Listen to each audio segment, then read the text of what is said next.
Hey guys, welcome back to the channel. Today we're going to be watching a video called Why Are the Dutch So Good at Waterworks? So I'll admit I don't really know much about waterworks and what it means like in this context. I think waterworks is just like the way like a reservoir, like a water like the thing, like the infrastructure where like the cities or like a country's water supply is kept. I think that's what it means, but I'm not sure. And apparently the Dutch are very good at it, at like keeping water or something like that. I do know that I'm pretty sure that the Netherlands and you know the Dutch people in general, I don't know if it's actually like Amsterdam, like the actual like the capital, or the whole country is like that. But I do think it's like it's a city or a country that has like a lot of rivers passing through like the city or the actual country. I think, if I'm not mistaken. So it makes sense to me that, well, if they have like so much water, you know, around the city, they need to manage that, right? I don't know. And maybe they found a way to maybe like the water supply from the city is coming from the river, maybe. I don't know, but I'm super excited to check this out. So comment, like, subscribe, and start. This is the Veluwemeer Aqueduct in Harderwijk, Netherlands. It solves a pretty simple problem. If you put a bridge for vehicles over a navigable waterway, you often have to make it either very high up with long approaches so the boats can pass underneath, or make it movable, which is both complicated and interrupts the flow of traffic, wet and dry. But if you put the cars below the water, both streams of traffic can flow uninterrupted with a fairly modest bridge. Elevated aqueducts aren't that unusual, but this one is just so striking to see, I think, because it looks just like a regular highway bridge, except the opposite. When I was a little kid, I read this book, A Hole in the Dike, about a Dutch boy who plugged a leak with his finger to save his town from a flood. And ever since then, as this little kid grew up into a civil engineer with a career working on dams and hydraulic structures, I've been kind of constantly exposed to this idea that the Netherlands is this magical country full of fascinating feats of civil engineering, like Willy Wonka's chocolate factory, but for infrastructure. I'm not necessarily proud to say this, but I think it's true for a lot of people, especially here in the US, that my primary cultural touchpoint with the Netherlands is just that they're really good at dealing with water. You know, you don't have to browse the internet for very long to find viral and sometimes dubious posts about Dutch infrastructure projects. Sometimes it feels like half my comment section on YouTube is just people telling me that the Dutch do it better. I am naturally skeptical of things that seem larger than life, especially when it comes to engineering, and without context, I think it's hard to separate myth from facts. I don't understand that's real. Being a myth, by the way, here's the actual scale of a cruise ship compared to the aqueduct. So let's take a look at a few of these projects and find out if the Dutch really have the rest of the world outclassed when it comes to waterworks. And I'll do my best to pronounce the Dutch words right too. Ik ben Grady, and dit is practical. Water infrastructure is in the name of the country itself. The Netherlands translates literally to the lowlands, and that's a pretty good description. A large portion of the country sits on the delta of three major rivers, the Rhine, the Maas, and the Scheldt, that drain a big part of Central Europe into the North Sea. Those rivers branch and meander through the delta, forming a maze of waterways, islands, inlets, and estuaries along the coast. About a quarter of the country sits below sea level, which creates a big challenge because it's right next to the sea. As early as the Iron Age, settlers were involved in managing water. Large areas of marshland were drained with canals and ditches to convert them into land that could be used for agriculture. These plots of land, which through human intervention were hydrologically separated from the landscape, became known as polders. And the tradition of their engineering would continue for centuries to the present day. Unfortunately, that marshland, being full of organic material, decomposed over time. That, combined with the drainage of groundwater, caused the polders to sink and subside, increasing their vulnerability to floods. Dangerous. And that is kind of the heart of it. The Netherlands is a really valuable and strategic area for a lot of reasons. It's flat, it has great access to the sea and major rivers, providing for fishing and trade. It has prime conditions for farming and pastures, making it the second largest exporter of agricultural products in the world. The problem is that all those factors come with the downside of making the country extremely susceptible to floods, both from the North Sea and the major rivers that flow into it. So, From for everywhere. basically all of its history, people were building dikes. Embankments of compacted soil meant to keep water out of low-lying areas. Over the centuries, huge portions of the sinuous Dutch coastline became lined with dikes, and the individual polders were often ringed with dikes as well to keep the interior areas dry. Of course, you still get rain inside a polder, plus irrigation runoff and sometimes groundwater, so they have to be continuously pumped out. And before the widespread use of electric motors and combustion engines, the Dutch used the source of power they are famous for, the wind. Windmills, or more accurately wind pumps since they weren't milling anything in this context, could be used to turn paddle wheels or Archimedes screws to move water up and over dikes, keeping canals and ditches within the polders from overflowing. Over time, poldering dryish land, the Dutch realized they could use exactly the same technique to reclaim land from lakes. Typically, land reclamation is done by using fill, soil and rock brought in from elsewhere to raise the area above the water. But it's not the only way to do it, and it's not that useful if you want to use that area for agriculture, since the good soil is under the fill. Another option is to enclose an area below the water level and then just get rid of the water. And this way, you can create arable land just for the cost of a dike where does and the a water pump. go? If you love cheese, you might be interested to learn that one of the first polders in the Netherlands reclaimed from a lake was Beemster. The soil of the ancient marsh provides a unique flavor of the famous Beemster cheese. One glaring issue with reclaiming land by drawing down the water instead of building up is that the low-lying polders are still vulnerable to floods. In 1916, a huge storm in the North Sea coincided with high flows in several rivers, flooding the Zuider Zee, a large, shallow bay between North Holland and Friesland. The flood broke through several of the dikes, leading to catastrophic damage and casualties. Although the idea had been in discussions for years, the event provided the impetus for what would become one of the grandest hydraulic engineering projects in the world. One of the major issues with the Zuider Zee flooding from a surge in the level of the North Sea is the sheer length of coastline that has to be protected.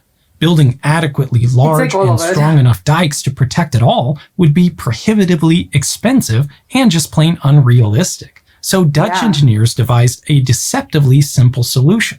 Just shorten the coastline. If the effective coast of the Zuider Zee could be substantially shorter, resources could go a lot further toward protecting the area against floods, so that's just what they did. Between the late 1920s and the early 1930s, a 20-mile or 32-kilometer dam and causeway called the Afsluitdijk was built across the Zuider Zee, cutting it off from the North Sea. Construction spread outward from 4 points, the coasts on either side, and 2 small artificial islands built specifically for the project. The original dam was built from stones, sand, glacial till, stabilizing mattresses of brushwood, and thousands upon thousands of hand-laid cobblestones. Cutting off the Zuider Zee from the ocean turned it into a large and ultimately freshwater lake called the IJsselmeer, named for the river that empties into it. But that inflow is an engineering challenge. Without a way for it to reach the sea, the lake would just overflow. So these sluices are like gigantic outflow valves that allow excess fresh water constantly building up in the IJsselmeer to be discharged into the sea, as it would have been back when it was still the Zuider Zee. The sluices, which are titanic hydraulic engineering structures themselves, typically use gravity to drain water during low tide. When that passive discharge isn't enough, new high-volume pumps can be used to make sure the level of the IJsselmeer stays within the ideal range. Over the last few years, the Afsluitdijk has been undergoing a major facelift. With sea levels rising and the frequency of extreme weather events rising with it, the Dutch have completed a major overhaul, raising the crest of the dam by about 2 meters, adding thousands of huge concrete blocks to break waves and strengthen the structure. The larger blocks that are always in contact with the sea are truly gigantic, over 70,000 of them weighing 6.5 metric tons each. The project also included upgrades to the lock complexes and sluices, and the highway that runs along the top is also getting upgrades, including, in true Dutch fashion, the bike lanes too. And human Will they have passage bike isn't the lanes? only consideration for the project either. The Fish Migration River will allow fish to swim between the North Sea and the IJsselmeer and the river ecosystems upstream. The stark contrast between freshwater and insane. saltwater is hazardous to fish, so the migration river spreads out the salinity gradient into something more manageable. It's like a fish ladder, but on top of having an elevation gradient, it's also a ramp of saltiness. With the That's shallow crazy. Zuiderzee protected from the North Sea, the Netherlands saw an opportunity to increase its food supply by creating new land. Over the middle decades of the 20th century, the Dutch built 4 gigantic polders in areas that were once the seafloor.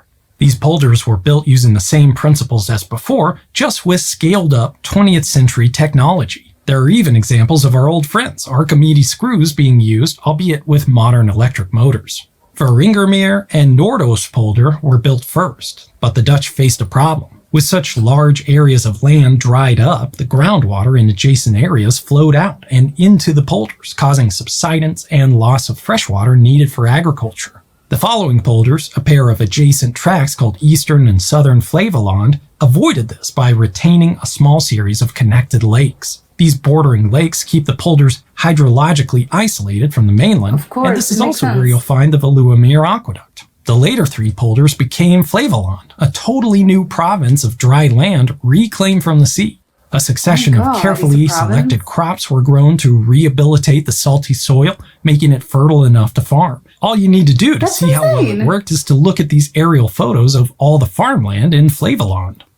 There were plans for a 5th polder called Markervaard, and a huge dike was actually constructed for it. Hang-ups going as far back as the German occupation of the Netherlands in the Second World War to later environmental concerns stopped the polder from being completed. The dike so there did are create environmental another concerns. freshwater reservoir, the Markermeer, and only recently an artificial archipelago called the Markervaden was built as a nature conservation project and host to migratory birds, fish, and ecotourists alike. That's nice. Even as the Zuiderzee works protected part of the Netherlands, many parts of the country were still facing threats from flooding. In the winter of 1953, an enormous storm in the North Sea raised a major storm surge, crashing into the delta, causing floodwaters to overwhelm much of the already existing and extensive flood control structures of the Netherlands.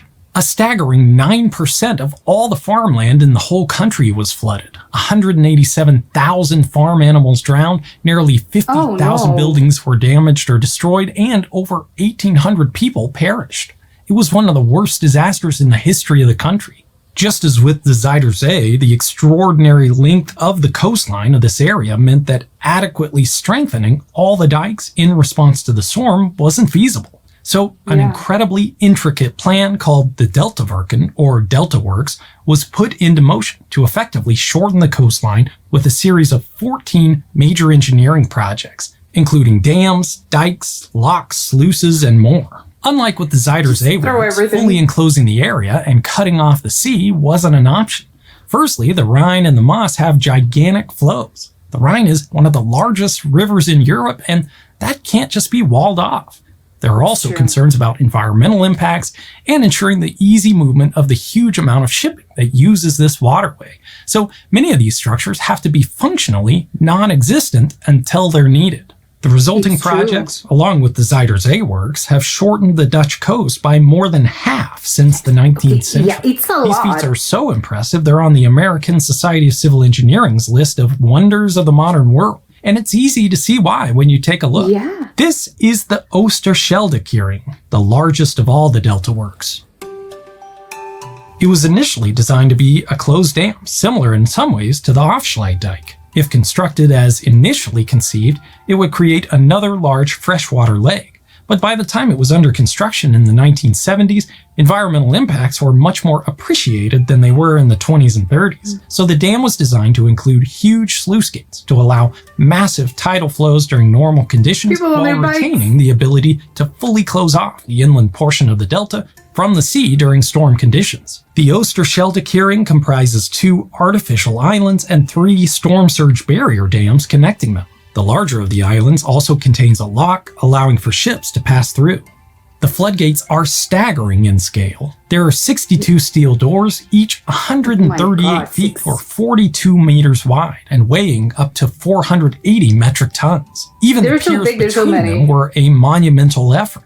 They were built off-site, maneuvered into place with custom-built ships, then filled with sand and rock to sink them into place. Special ships also had to compact the seabed with vibration before placing the pillars. Another notable structure in the Delta Works is the storm-flowed Kering Hollandse IJssel, a storm surge barrier protecting Europe's largest seaport. The project has it all: a lock to allow for the passage of ships, a bridge for road traffic with a fixed truss and a movable bascule portion crossing the lock, and 2 gigantic movable storm surge barriers crossing the main sluice. Each of these barriers is strengthened by a truss arch which makes them look like sideways bridges when viewed from above.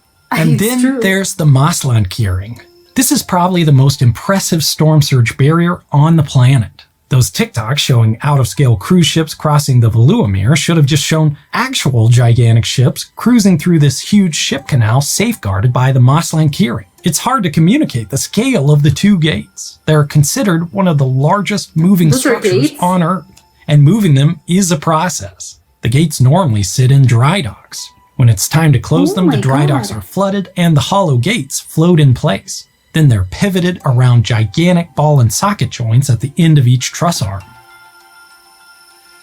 Each door is 690 feet or 210 meters wide, and once in place they're flooded with water so they sink to the bottom, completely blocking even the fiercest storm surge. In the event the doors remain closed long enough for the flow of the Rhine to build up dangerously high on the inland side, they can be partially floated, allowing for excess river water to run out to sea.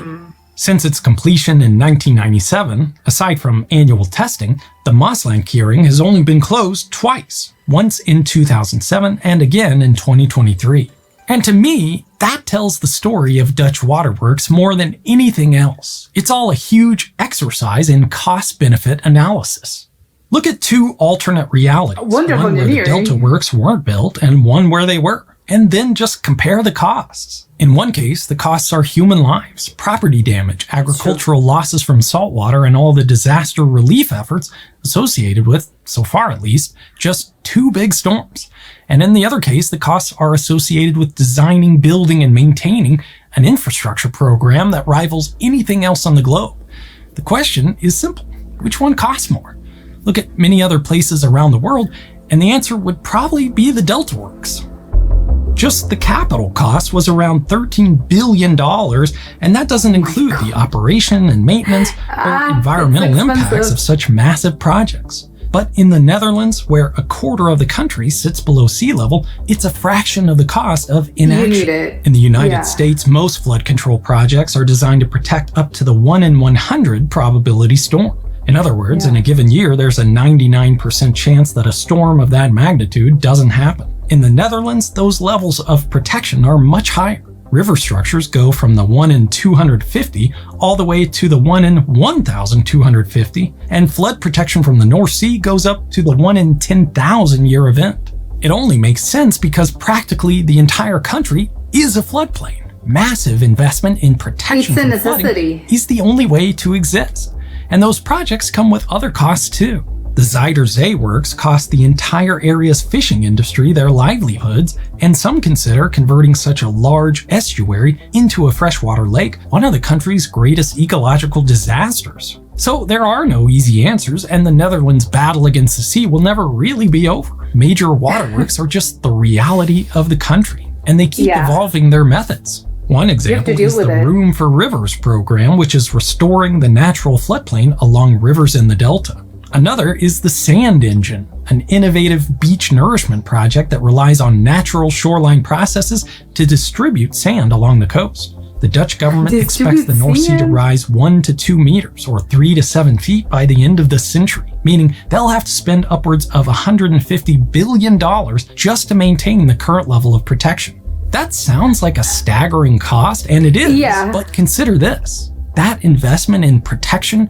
for a major part of the country over 3/4 of a century is approximately equal to the economic impact of Hurricane Katrina, a single storm event in the US. Of course, the damage during Katrina was amplified by engineering errors, and we're far from comparing apples to apples, but I think it's helpful to look at the scale of things. Decisions of this magnitude are difficult to make and even harder to execute because we can't visit those alternate realities to see how they play out. But what we can do is look at the past to see how decisions have played out historically, and there's no place on Earth with a longer history of major public water projects than the Netherlands. In fact, the US Army Corps of Engineers and the Dutch government agency in charge of water, Rijkswaterstaat, have had a memorandum of agreement since 2004 to share technical information and resources about water control projects. And in the aftermath of Hurricane Katrina, the Army Corps consulted with the Rijkswaterstaat to help decide how to rebuild New Orleans' flood defense system. In 2021, those systems were put to the test when the region was pummeled by Hurricane Ida. It was an extremely powerful storm, and the torrential rains and violent winds did enormous damage, but the storm surge was repelled by the levees, barriers, and floodgates built with assistance of Dutch Waterworks engineers. Many signs point to storms getting stronger and surges getting higher, which means that practically the whole world is in an uphill battle with floods. So we all benefit from that relatively small country with its low-lying delta lands buttressed against the sea and the expertise and knowledge gained by Dutch engineers through the centuries. All those barriers along the Dutch coast were designed to keep out storm surge, but I doubt the engineers considered the possibility that they could be used for national defense against international thieves. In his recently released memoir, former British Prime Minister Boris Johnson revealed a plan he hatched to steal COVID-19 vaccines from the Netherlands in an aquatic raid after facing hurdles importing them legally. You could hardly make up a story this divisive. It's got politics, the pandemic, and covert operations against allied countries. But that means you have to be thoughtful about where you read about it. That's why I use today's sponsor, Ground News. I've talked about Ground News before. It's a really interesting platform that puts news stories like this in context, providing information about each outlet, who they're owned by, and how they lean politically, backed by rankings from independent news monitoring organizations. You get these visual breakdowns that help see all this context at a glance, but my favorite part is just having all the article headlines and summaries in one place so I can click through to a few of them from various outlets and compare them myself.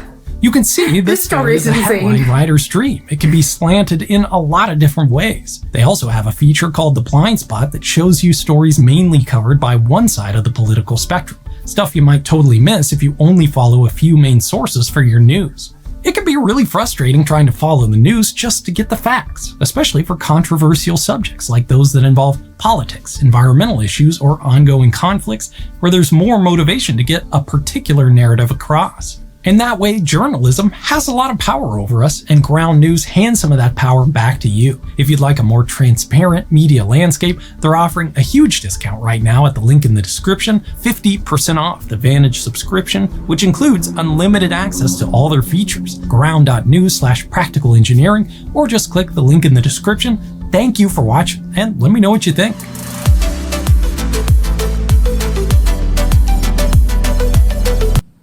Yeah, this was crazy. It was kind of what I was thinking, like, because I sort of knew that the Netherlands is sort of like built, well, not built, obviously it's a country, but it's like the geographically, it like they have a lot of like rivers and yeah, so they need a lot of bridges, but I didn't thought it was like that, because like it's like the river, like the largest river in Europe, like passes through, and they also obviously like they're in the coast, so of course, but it's also, I think, the fact that it's like a smaller, it's quite a small country. So it is kind of like, well, you need to like work with the water. Like I can't even like say it somewhere, so it's like in some other like way. But he does mention it's like the ongoing battle that they have going against water, because again, like they need to, it's a necessity. They have to, like, it's not something that you can change. Like, you can't obviously like change, let's move the country. Like, we have to deal with it. And I think it's been something that they've known for at least since the 1800s. Like, they know that it's a problem, because apparently they also get a lot of storms. Not just, it's all, because obviously if you have like a river and stuff, like, that is a possibility. But the thing that they have like a lot of storms as well, so they know that they have to work, they have to do something with it, because they know that it's dangerous. Like, storms are commonplace in this country, so we have to obviously, like he said, is like the cost effectiveness of we can't just like let people die, or the incredible damage that like these big storms cause, because obviously like everything gets flooded. But apparently like the Netherlands is a country that the flooding is an actual problem. It's a reality, and they obviously have to deal with it. So the way they dealt with it, I like the fact that they try to do different things throughout history. It's sort of like the same, I think, the same basic, like the basic sort of like gist of it, like I think it's the same. It hasn't changed that much since the 1800s. Obviously it has changed, but I think it's more because of technology and it's more modern. But I think, the logic of it, I think it remains the same. That they've been trying to get a grip on it since like for the past, 200 years. So, and obviously it led to this. And I like the fact that it was sort of like they sort of did something, they tried something. They were like, well, it worked, it didn't. We can see like one of them, it sort of like it failed, because it like a lot of people died, and it destroyed like the industry and their economic like industry, like when it comes to like fishing and agriculture. So they were like, no, we have to like make some changes. And I like that, because it's like trial and error, as I think a lot of things are in science and in life. So it's like, well, yeah, we have to like switch things up, and now they managed to like do this. I think it's incredible. I didn't know, I had no idea that they were able to like do this, not even just like in this existed, not even in the Netherlands, but just like in general in life and like in the world. It's insane to me that people and humans can build something like that, because it's like, well, that doesn't seem real. Like, especially at the beginning, and then like there were some clips of it. I was thinking, like, is that like a computer model, or is it like for real? Like, this is the actual thing that if you go, like, you'll see it. It's insane. And it's like, yeah, if you can go and you'll visit and you'll see it.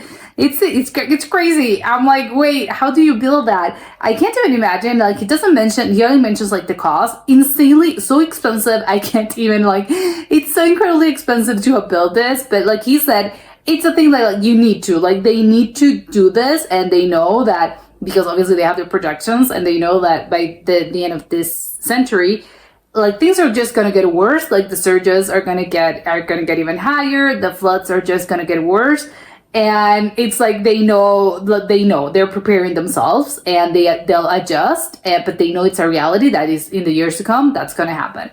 So it's like, it's again, like, yeah, it's very expensive, but it's an investment. I think I see it more as a huge investment, but you're doing an investment in the present and in the future. Because even though he said like they've only had to close it like I think twice, and in such a huge amount of years, which great, but it seems to be working, and I like that. It's like, great, yeah, but apparently in the future they're probably gonna have to close it it's gonna be more common for them to close it. Which, makes sense. But it's like an investment, like you see the number, it's like, oh my God, that's so expensive. But it's like, well, yeah, again, it's a reality, and they're investing in the future. So I love that. It's like, maybe you're not going to see the cost like right now, but like in 20 years, 30 years, 40 years, like you're going to be glad to have spent this money. So it's like, great, love that. And I do have to say, like, he didn't mention like how long it took them to actually like build the whole thing. And how many people, because I'm like, he was like, the sheer amount, like, the things are huge. Like, they're ginormous. It's like, wait, do you have like, I don't know, like more than 17, like, this concrete pillars, and it's in the water. And I'm just thinking, like, how many, like, people, like, built this, and how long did it took them? Was it like 5 years, 4 years? And like, I'm agreeing again, like, the number of like builders, not just like the people, the actual like men that worked at like putting like the pillars and stuff, but also the engineers that worked on a project like this, and it's such a scale. Like, I can't even imagine how many people in total worked in this? Like, it's gotta be like, I don't know, like trying to think of a number, like 30,000 people. I don't know, I have no idea, but I can only imagine it was like a huge amount of people that work on this. But it's crazy, and for them to, I don't know if like the Dutch people are aware that this is not normal. Like, this is insane for you. Like, this is insane, and insane infrastructure to have in your country. This is not normal, and I'm wondering if they know that that is not like normal. It's insane. Like, I'm probably they do know. Like, no, we know this is crazy. Like, it's insane. And when you look at like the boat like passing through, like there was like a boat and they have to like close the doors, and it's like, oh my god, and how long does it take the doors to actually close? Is it like half an hour? Or, because I'm not thinking, oh, it's just like chill 5 minutes. No, is it like half an hour or even longer? I wouldn't be surprised if it took them like even up to like an hour maybe to like actually like close the doors. But you know, it's crazy. It's insane even for me that I don't really know anything about engineering, and it looks crazy from an outsider's perspective. But yeah, this is incredibly interesting. Hopefully you enjoyed it as much as I did, and I'll see you soon. Bye.